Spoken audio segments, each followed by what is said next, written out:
ẹ bá ń sọ̀rọ̀ sókè mà. ẹ kọ́ ẹ lẹ́sà. ṣé single mother ni yín mà? bẹ́ẹ̀ni.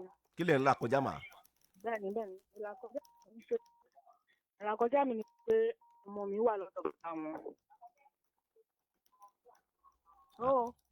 kò dẹ̀ ní wọn kò jẹ́ kán ní access sí mi láti rí wọn bóyá nínú ọlùdé bóyá kan wá sọ́dọ̀ mi bọ̀ tí wọ́n máa ń rí wọn wọ́n máa ń lọ sílé wọn. a ti kẹ́jọ́ lọ sí police station tó ní wọ́n ní access láti máa rí mi. ìgbà yẹn bàbá ẹ̀ ò tí ì kú. so bọ̀ ìgbà tí bàbá ẹ̀ kú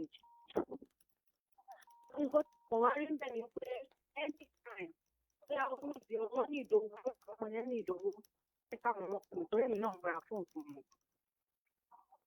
múra fún òfin mi ẹ̀kan nínú ìkọ̀tún ilé tó dàgbà tó jẹ́ 17 náà ọmọ yẹn tán báyìí ó ti ṣe tán ó ti ṣe jam.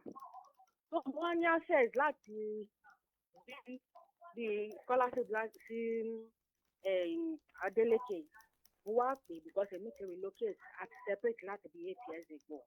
mo wá pè pé báyìí opportunity tó wà nílẹ̀ lílé yìí kan àtìgbé tó fẹ́ ẹgbẹ́ ní access wọn ó ní pé kò lè kọ́ another state. wọ́n ní kí ni? ó ní kò lè lọ sí Ọ̀ṣun state kò lè lọ sí Ọ̀ṣun state Èkó ni wọ́n gbà Èkó náà wà. tó kò sáà drag wọ́n ṣe everything wọ́n ti fáwọn ọmọláyàdé wọn lè bá mi sọ̀rọ̀ but ìgbà tí mo wá sọ fún wọn pé tí mo bóyá kí n ní kọ́sọ́ọ̀tì ọmọ kan kí n gba ọmọ kan eléyìí tó ti ṣe tán yẹn tó fẹ́ wọ school kí n gbà á lọ́wọ́ ẹ̀ because èmi tí ì máa rí kékeré ó wà ní DS3 ó fẹ́ ṣe junior WAEC ó tún ní pé owó junior WAEC káwọn ọmọ yẹn máa béèrè lọ́wọ́ mi. mo wá wò ó ń sìn pé àbí ó fẹ́ máa dùn mí pé bóyá ọgbọ́n gba owó jáde lọ́wọ́ mi because àwọn ọmọ tí ò kí ń lọ dédé wá sọ́dọ̀ mi wọ́n tó bá ti di owó ó máa ní access wọ́n á pè mí dáadáa. tí mo bá pè àwọn ọmọ mi. ẹ pa rédíò yín mà yẹn mà. tó bá di owó máa pè.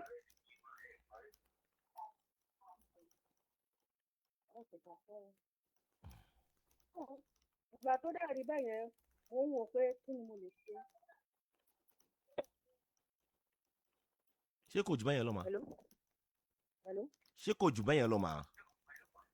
tó mo wá ní kí ni mo lè ṣe lọ kò jù bẹ́ẹ̀ lọ. ẹ ṣe ọ̀rọ̀ yín ò le kankan o ẹ má fúnra yín lédè ko ọmọ méjì lẹ́bí fún alàgbà yìí. bẹ́ẹ̀ni. àwọn náà ní kọ́sítọ́dì àwọn ọmọ yìí. bẹ́ẹ̀ni. ọmọ àkọ́bí yín sìn ó ti fẹ́ wọ yunifásitì báyìí sìn àbí. bẹ́ẹ̀ni. congrats máa farabalẹ̀ ẹ̀yin tẹ́ ẹ̀ ní ṣòro kankan tẹ́ nǹkan dára yín láàmú. ẹ gbọ́ tèmi mà ṣé bí iléèwé tí àwọn ọmọ yẹn ń lọ irú second born yín sìn ṣé iléèwé yẹn mọ bẹ́ẹ̀ ẹ mọ àwọn tíṣà wọn ẹ mọ gbogbo nǹkan bẹ́ẹ̀ yẹn ṣe ẹ mọ abẹ́ ẹ mọ́. mo mọ bẹ́ẹ̀. ṣẹ́yìn náà máa ń lọ sí skul wọn lẹ́kọ̀ọ́ ẹ lọ́ máa ń wò wọ́n. mi ò ní access sí skul ilé ni mo ti lè wò wọ́n. ẹ lè lọ wò wọ́n skul. kí ló ṣẹlẹ̀. mo ti ní kó fún mi ní nọ́mbà ìgbà tá a fi ní ìyẹn ló ní pé oúnjẹ pé mo fẹ́ poison wọn nǹkan. ẹ lo mà ẹ. àyẹn ni òkú ń ṣèṣe mọ́ ọ. ẹ gbọ́ tèmi báyìí ẹ lè ra fóònù fáwọn ọmọ méjèèjì àbí. mo ra fóònù kan gbà mo ra small phone kan gbà mo ra big phone ó wà fóònù wà lọ́wọ́ wọn àjọ ń chat. ẹ wàá mọ skul tọmọ yín wà lẹ́kọ̀ọ́. mo mọ skul wọn. ẹ lè dá lọ sí skul yẹn kẹ́ ẹ lọ wọ àwọn ọmọ yín bẹ̀. mo lè lọ. ẹ ti fún ọmọ ní fóònù wà lọ́wọ́ wọn náà ẹ lọ sí skul ẹ lọ wo àwọn ọmọ yín ra gift fáwọn ọmọ yín abiyamọ làwọn tíṣà náà. mo ń ṣe ẹ wá gbọ́ tèmi mà ẹ gbọ́ tèmi tán bá ti ní ìdí owó ẹni pé ló máa bá yín sọ̀rọ̀ dáadáa àbí bẹ́ẹ̀ kọ́ nọ́mbà ọkọ tẹ́ ẹ mú náà nìyẹn ìyún iṣẹ́ ọkùnrin ẹ wá gbọ́ tèmi fúngbà díẹ̀ ni ṣé ń gbọ́ mi mà fúngbà díẹ̀ ni tẹ́yìn bá ṣe nǹkan tí ò dá sí mi nǹkan yẹ kí n sọ èyí lórí afẹ́fẹ́ mo máa wò pé íńtẹ́ni ń ṣe yìí o ó rò pé mo gọ̀ ni o fúngbà díẹ̀ ni kò lọ títí fúngbà díẹ̀ ni irú ọmọ yín sì tó jẹ́ àkọ́bí yín sìn tó fẹ́ wọ yunifásitì ń sìn tó bá wọlé ṣé kò ní wá bá yín bí ẹ bá kò ní wá wò yín ni mà. nǹkan tó ṣẹlẹ̀ ní ṣe ni kò jẹ́ kó gbé ìgbésẹ̀ fún admission gbàtẹ́mi èmi dẹ̀ tún suggest for accept ti tèmi. ṣe rí scholarship tó sọ pé ẹ rí ní Ọ̀ṣun yẹn ẹ máa gbọ́ mi ó possible kí ọkọ yín má support ẹ̀, ó possible, yes ó possible mà. La ṣe máa ń sọ yìí pé ẹ̀yin tí ẹ bá jọkọ àtìyàwó marriage lè crumble lótìtọ́, tọmọ bá ti wà láàrin ara yín kò yẹ kó le tó gbogbo yẹn náà, kí ló le tó gbogbo yẹn, ó máa affect àwọn ọmọ yẹn, kò sí bẹ́ẹ̀ ṣe fẹ́ ṣe é. Scholarship yẹn sìn ẹ fi yẹn lẹ̀, olùmọ̀fẹ́ kan wá ṣọ́ṣun, ẹ wá bá sọ́nbó ló fẹ́ kán lọ, ibi tó bá fẹ́ kán lọ yẹn ẹ jọ support ara yín. Yóò tó àkókò kan ọmọ ẹ gan náà sọ pé ibi táwọn fẹ́ lọ lélẹ́yìí, tẹ́ ẹ bá ti gbàdájà àti mọ́mí ẹ fà wọ́n ní àwọn lè ṣègbésí ayé ara wọn. Ọmọ yẹn ti fẹ́ wọ school sìn, tó bá fẹ́ kó wá ṣọ̀ṣun àbí níbo ló fẹ́ kó lọ lẹ́kọ̀ọ́, ẹ̀yin ẹ support ẹ̀. ìgbésẹ̀ kan ni ò gbé rárá. Kí lẹ wí mà? Kò gbé ìgbésẹ̀ yẹn rárá. Kò gbé ìgbésẹ̀ Kí yẹn. kí ni age àkọ́bí yín? 17. Ọkùnrin àbóbìnrin?